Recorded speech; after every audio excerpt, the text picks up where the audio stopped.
I want to end this today by being really vulnerable with you. So over the past 8 years, you guys have come to Valleybrook Church, and you found a safe place. You found a place to get well. And for a lot of you, I was the first person who ever really saw you. I was the first person who ever really loved you. I'm the first person a lot of you ever told your story to. Things that you thought would never come out of your mouth. You've told those things to me, and I was trusted, and I was safe for you. I loved you the very best I knew how to do. I breathed permission into you. And now it's my turn.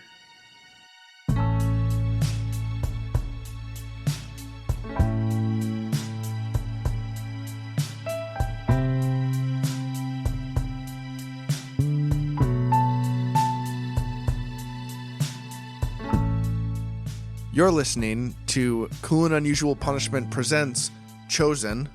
This is episode 1. My name is Tyler. My co-host, Jody, how are you? I'm good. Jody, it's been a while since we've done something new. Since we've had a special series. And that time has come again. Yes. Do you want to take us away on our next story here? Yeah. Okay.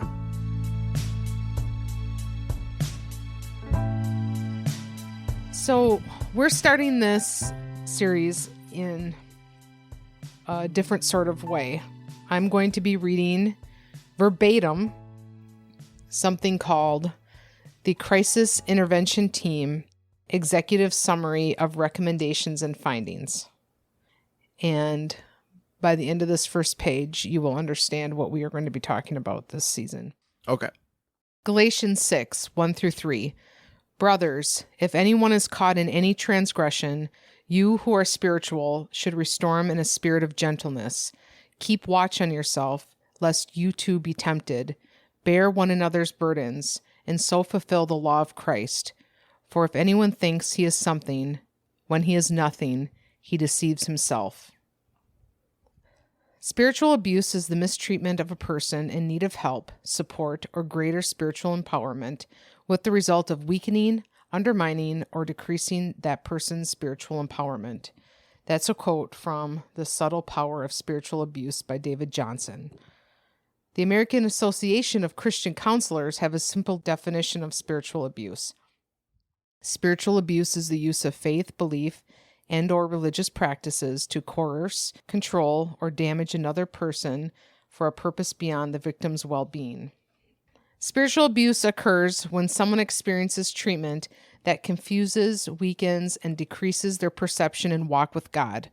It comes from a perceived spiritual influence of a pastor, counselor, or church system that controls in a negative manner. The response commonly is the victim wrongly claiming full responsibility for the cause of their negative feelings, often causing increased painful emotions and behaviors driven by guilt and self-depreciation. Jerry Dahl. In February 2015, Converge Great Lakes was asked by the Valleybrook Church leadership, which is located in Eau Claire, Wisconsin, to come alongside the church to help navigate a situation precipitated by allegations raised by a former pastor. Converge Great Lakes accepted the invitation and agreed to provide guidance and resources. The purpose of the Converge Crisis Intervention Team was twofold.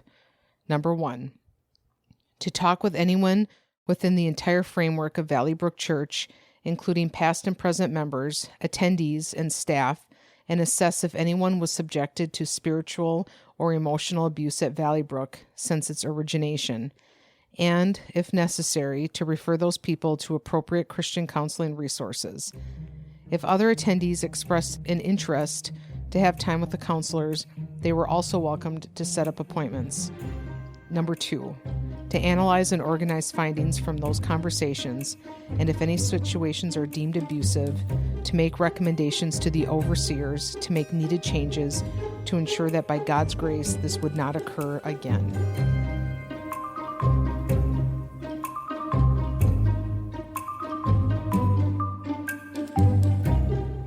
Valleybrook is a church in Eau Claire. Yep. This report is by Converge.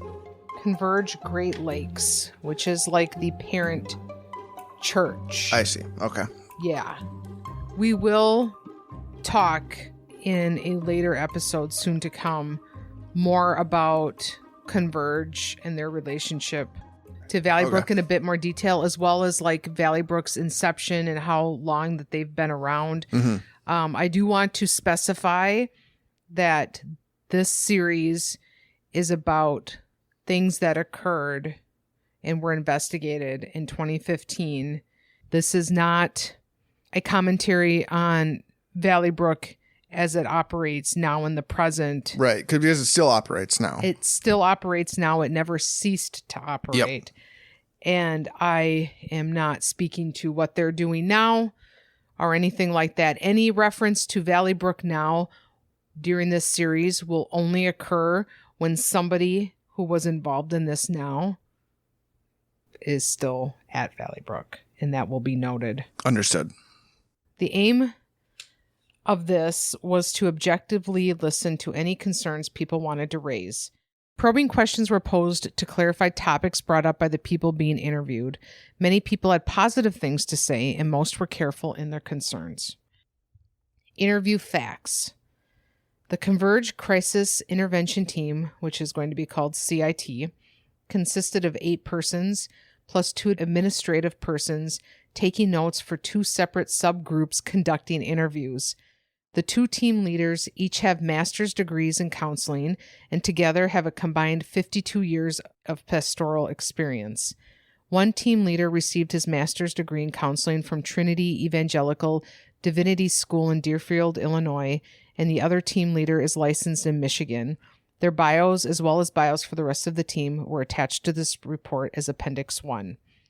So these are like the church equivalents of veteran detective cops, like a cop movie. Okay, that's what I'm picturing. So there was like a smoke signal sent up that made its way to the head church. Yeah. That's like, you guys need to come here. So they had put this team together. I don't know if this... The Navy SEALs of church investigators. Yes. Gotcha.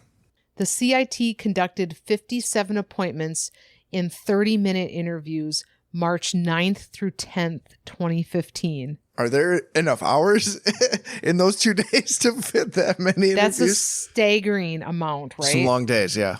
Everyone within the framework of Valleybrook Church, including the former pastors who have resigned, were welcome to set up interviews. More than 28 hours were spent interviewing both current and former Valleybrook members and attendees. Most interviews were face-to-face. Some were phone conference. All were interactive. There were 5 additional appointments booked that were no-shows. This is an amazing amount of information. I was just thinking, this is the density of detail. Yeah. The tenure of people met with ranged from charter members of the church to newer attendees of only a few weeks.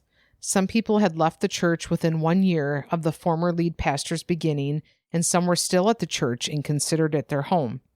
In order to protect the confidentiality of those interviewed, this summary is written with general statements describing the spiritual abuse that occurred. This summary was formed from the very specific and heartfelt testimonies of those we interviewed. Each statement represents numerous stories we heard in the interview process.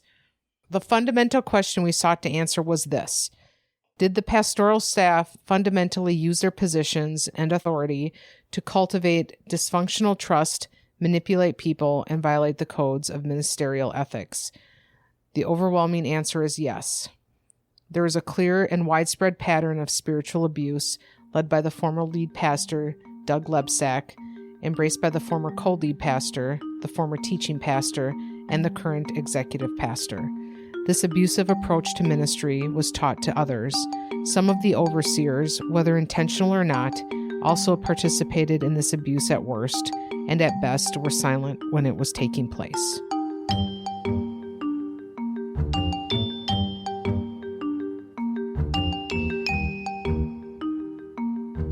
The CIT saw evidence there is a systemic dysfunction in the leadership culture of Valleybrook, which has become toxic. It is evident God has done many good things at Valleybrook. However, the toxic environment has caused some of this to unravel.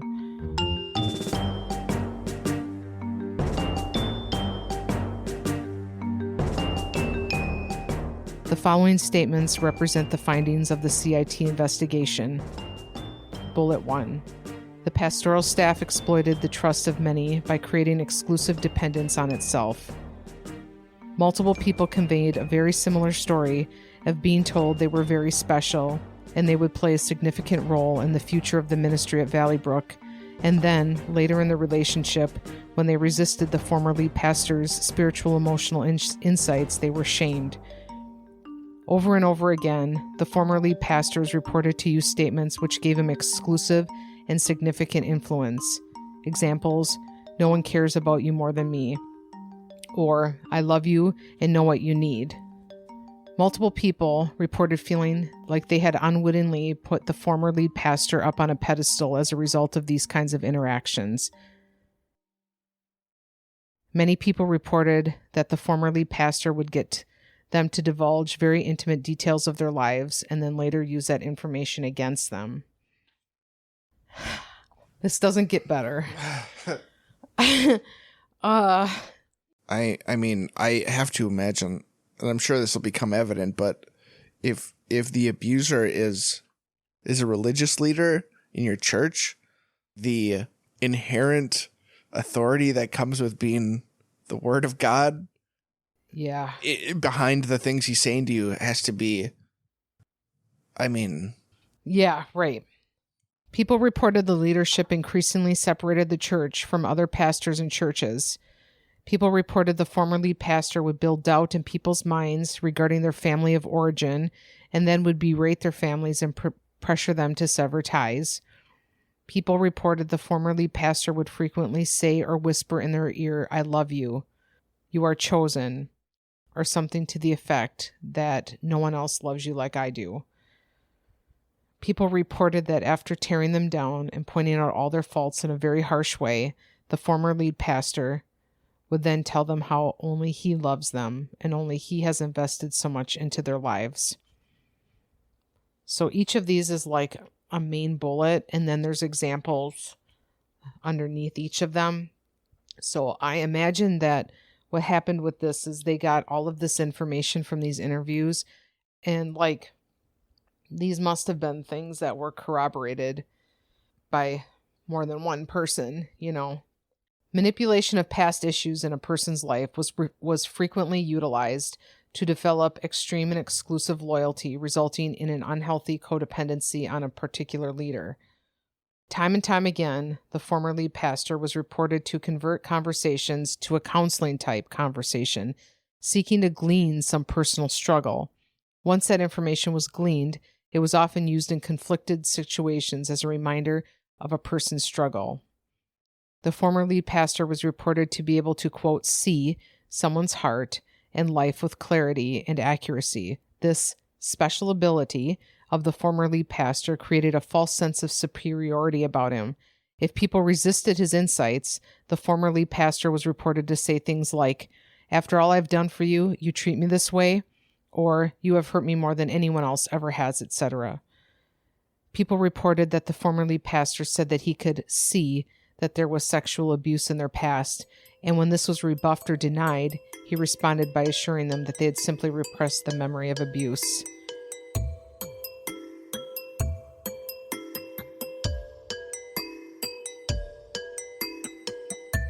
People reported that the former lead pastor would speak prophetically into a person's life, telling them that they, quote, had the spirit of ...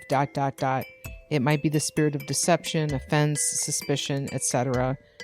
People reported the former lead pastor would take his knowledge of a person's past, quote, their wounds, and use that to manipulate and direct people. Even if a person showed progress or overcame an issue, there would always be something else he knew about you that needed to be overcome. He thus became the determiner of a person's wellness.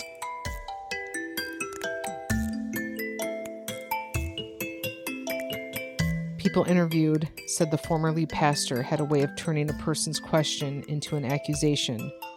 People reported the former lead pastor would bring people into a deep loyalty using phrases like, "We are going to be special friends."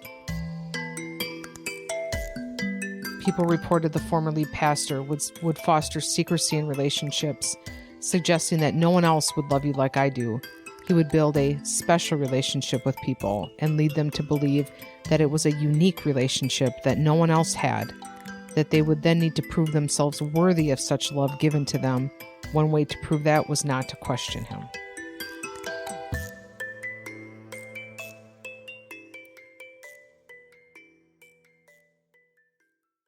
I do want to point out that this report I'm reading was read to the congregation at large at some point after it was published, and there needed to be like guards at the service. Some people were, of course, very emotionally impacted by this, and some people were incredibly angry about this. I can imagine this would be really difficult to hear. And I mean, it's difficult to read it, to be honest with you. There was a clear pattern of increasing guilt and shame for those who attended counseling sessions with some of the leaders. For example, some of those interviewed confided in the former lead pastor with very intimate personal and emotional information. The former lead pastor used this information to propose that they needed to separate from their family of origin. If there was any resistance to these suggestions, the former lead pastor would get angry, cry, raise his voice, or use his physical stature to intimidate someone into silence and agreement. You will notice the use of family of origin a lot in here, and that's also something that we will get into.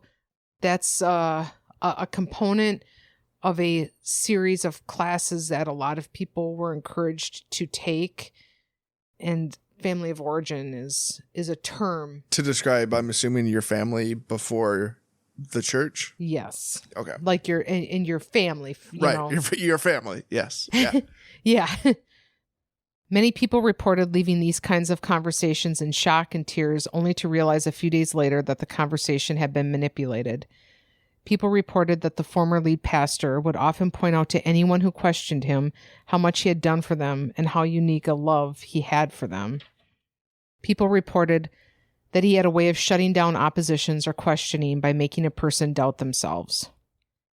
Unquestioning loyalty to the former lead pastor was frequently demanded by use of angry outbursts and shame. Multiple people reported being shocked by how quickly the former lead pastor could become angry in a conversation and shift that conversation to his personal sense of betrayal and pain. Things like, "You hurt me in the very fabric of this church," or "I am crushed by your questions," would leave people apologetic, passive, and uncertain about their own sense of things. People used the word rage to describe the former lead pastor's intense anger in these conversations.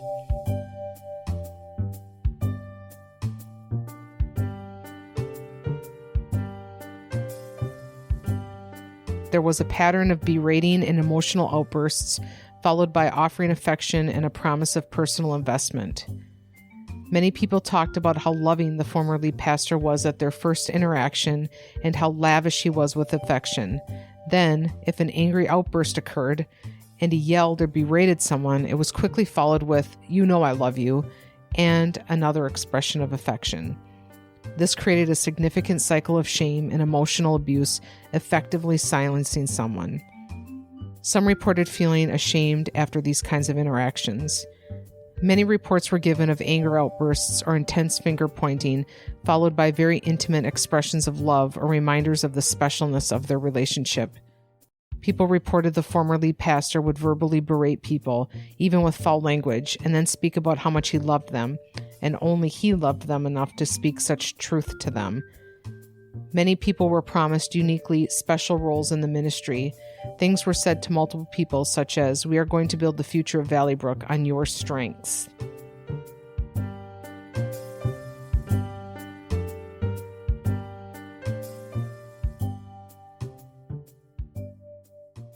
This is wild, right? Yeah. People said a phrase was coined to describe being confronted about your issues by the former lead pastor. "I got Lebsacked." His name is Doug Lebsack. This involved being confronted and torn down only to be followed up with affection. We heard this term multiple times. People were discouraged, removed, or marginalized. Bullet point. There was a dysfunctional work environment. People reported there was no real sense of boundary from a professional boss relationship to a counseling relationship. These were commingled routinely and normalized. This had the ultimate effect of making the work environment an emotionally unsafe place to work. Can you imagine? Yeah, I mean, I can't imagine like this guy also being your boss. Yeah, right? All right. Bullet point. There was a repeated pattern of division being cultivated between a person and their family of origin. This appears to have often begun in the wounded course, when a person was coached to investigate their family of origin. People were frequently encouraged to find some level of abuse in their family. This was facilitated by multiple staff pastors and key volunteers. It was reported that teens were taken through courses which could pit them against their family of origin. And did. An apparent process began to develop over the last several years where someone was encouraged to sever ties with their family of origin and to declare Valleybrook their new family. As part of this process, some were encouraged to find a new, quote, parent figure to fill that role moving forward. Many spoke of the pressure to sever, quote, release, ties with families of origin. People reported that the former lead pastor would create doubts in their mind about their families, and gradually they would believe that their families were the cause of their woundedness and separation was required to be well.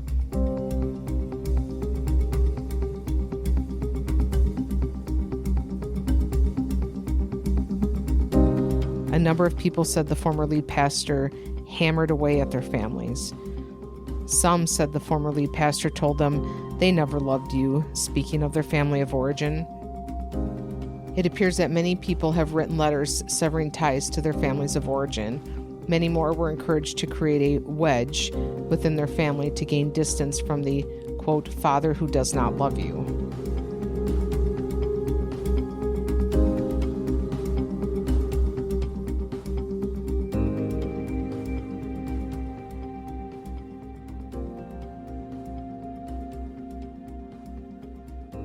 Bullet point.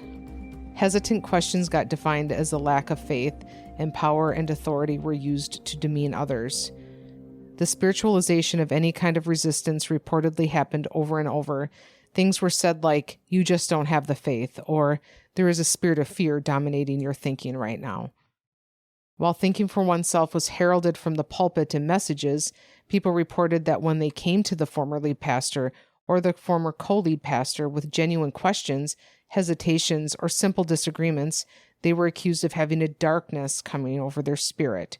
Over and over, we heard the phrase spirit of offense, lust, fear, suspicion, opposition, etc.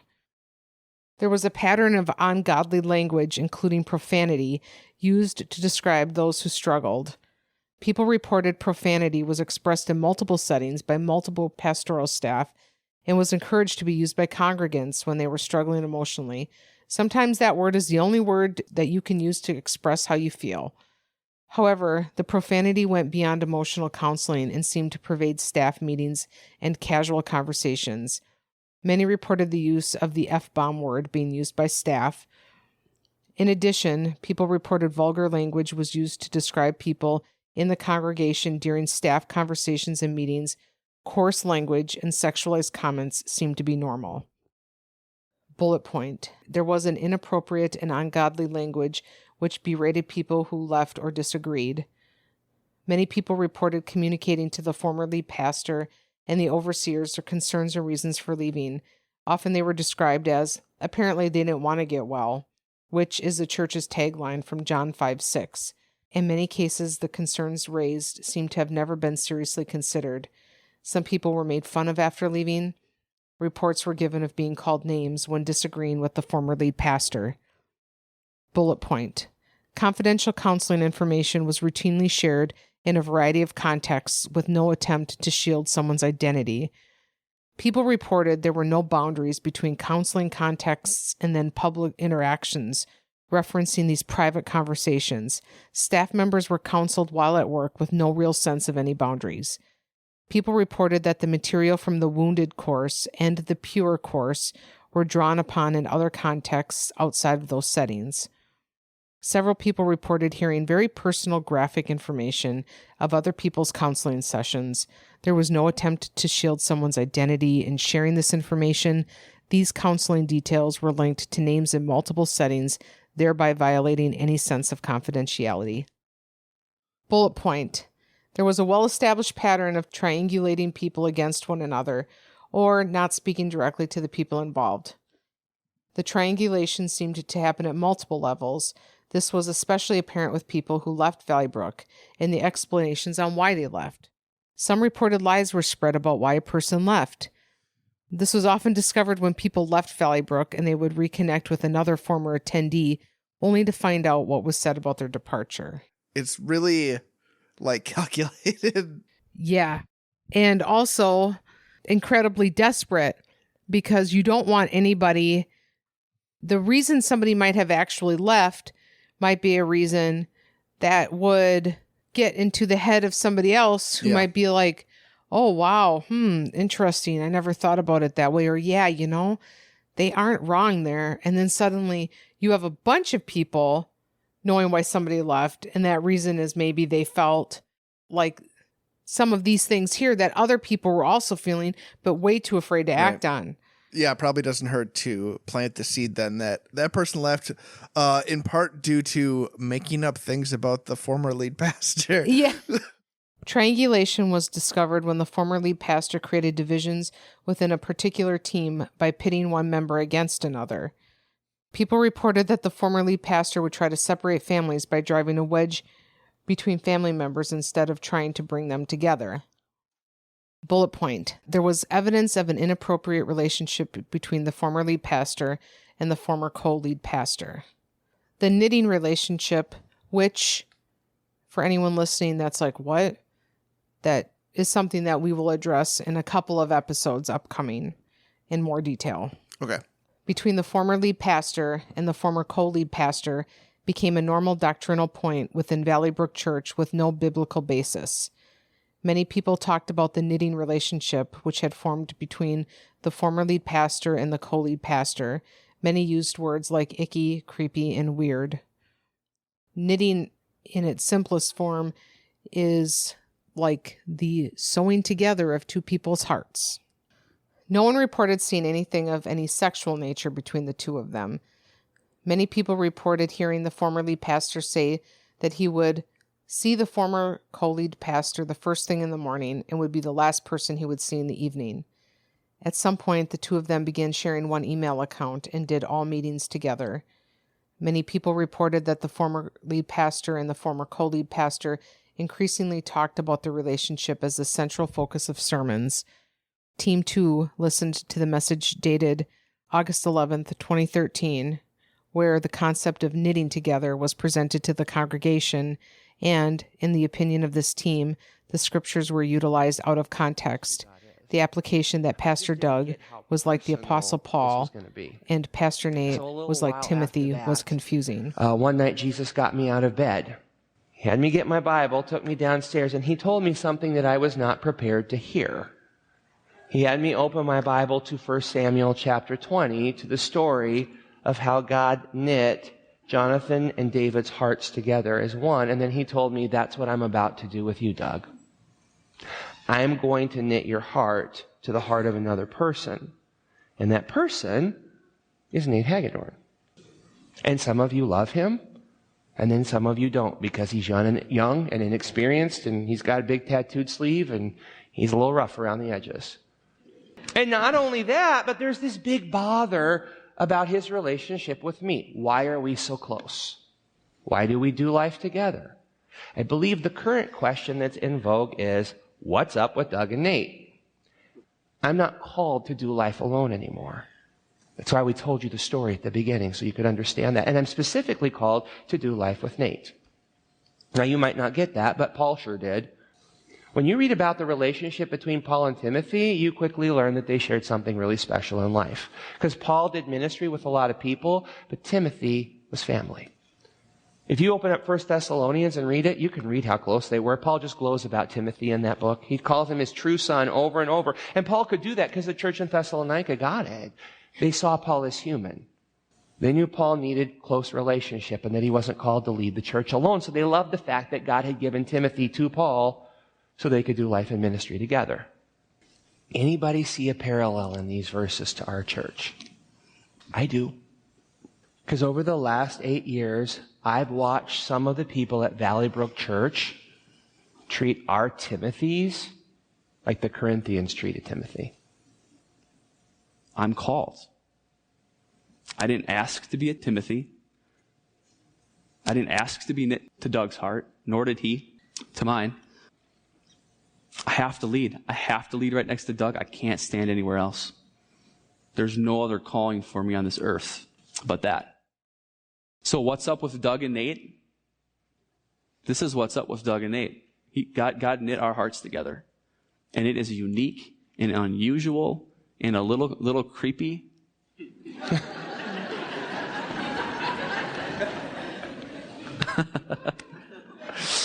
Oh, I enjoy that. But you guys, it's pure. And it's been hard for us.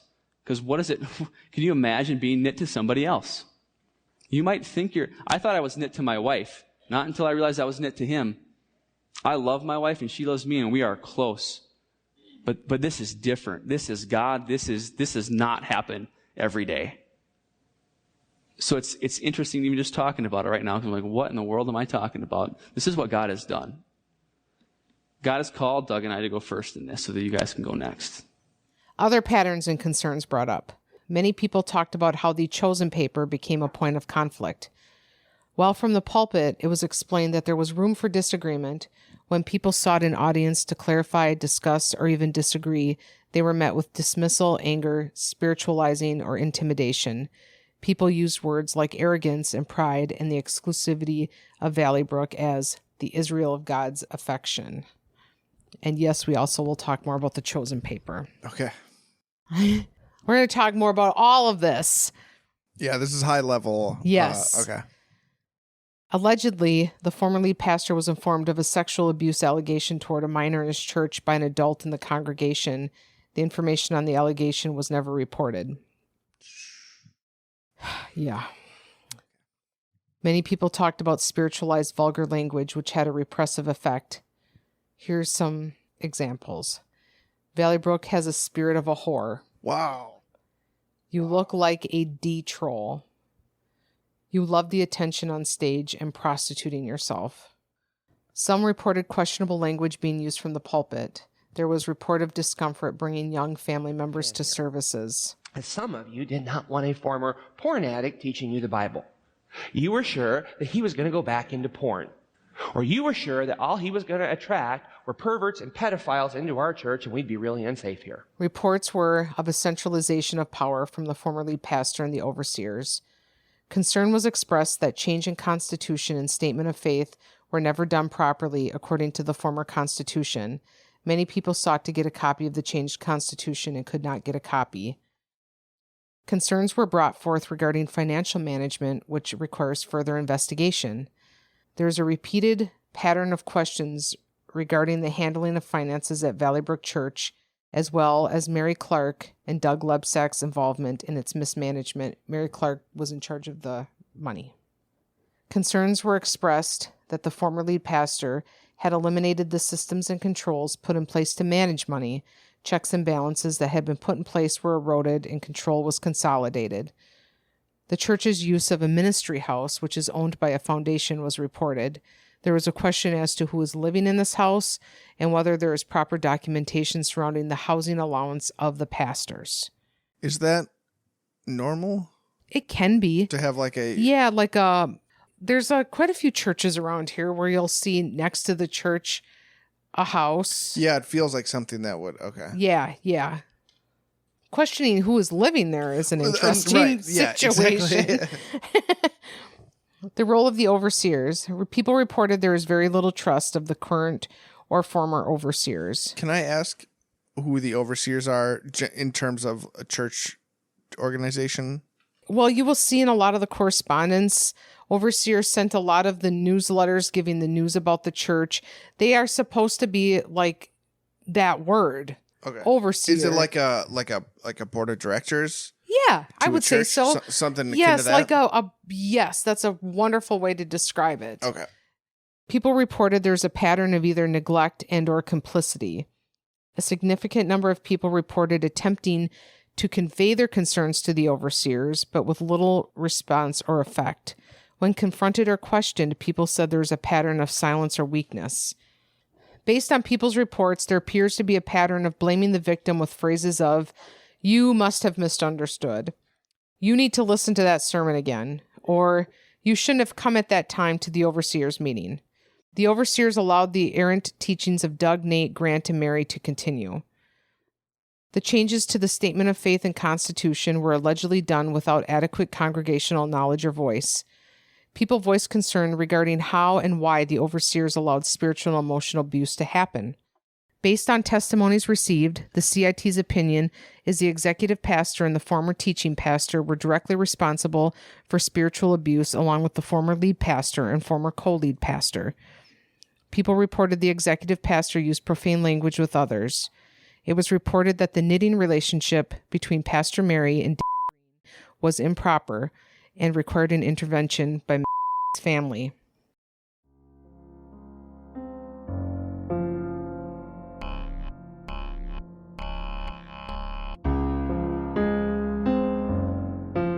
Recommendations from the CIT to Valleybrook overseers. All management level pastors should resign if they have not already done so and be given a short severance package conditioned upon professional counseling.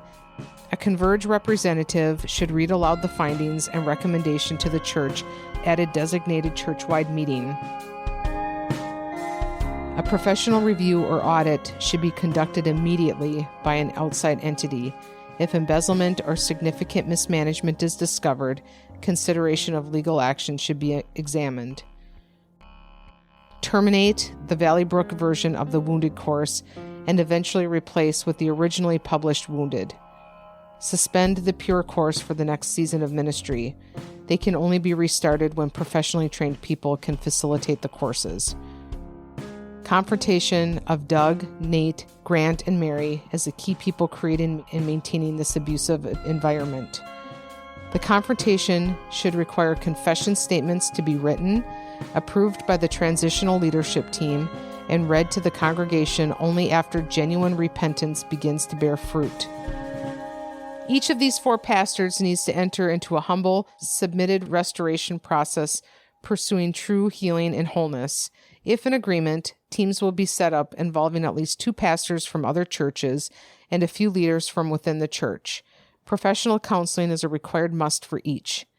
If they refuse to submit to a restoration process, their ordination and/or licensing should be stripped and their clergy status removed. A simple letter of refusal to repent should be drafted by the Valleybrook overseers, which can be shared in the future with any prospective new church employment opportunity. Suspension of a full-time vocational ministry should take place until the restoration process is completed, no matter how long that process takes. Current overseers need to immediately read a confession of their failure in leadership to the congregation written in consultation with the executive minister of Converge Great Lakes. Current overseers tender their own resignation once the transition period is completed, or before, if it becomes apparent they cannot function in the new environment. The remaining administrative staff is given counseling paid for by the church, which might include a group therapy session by Jerry Dahl for the remaining staff. Counseling should be paid for by the church for those interviewed and who were recommended for counseling by the crisis intervention team. Simplify the church's ministry structure to core practices and review which departments have been deeply influenced by the former leaders.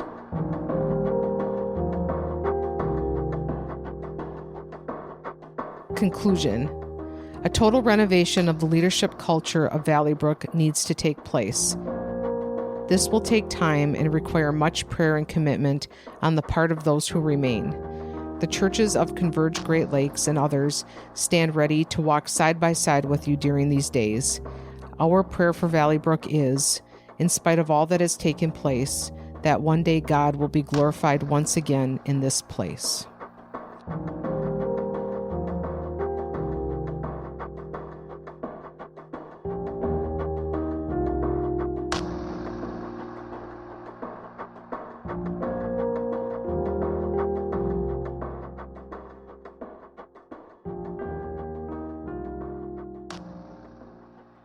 these things largely don't happen. Okay, that was going to be my next question. So this is where we're starting. Yep. Now we rewind to the beginning and work our way through how this all came to happen at this church in Eau Claire. Sounds like we got a lot to go through. We have a lot to go through.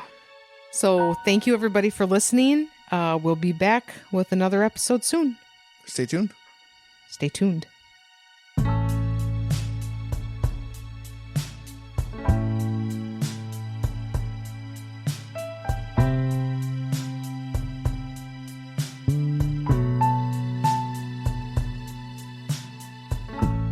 Chosen is presented by Cool and Unusual Punishment. Research and interviewing by Jody Haas, with editing and mixing by me.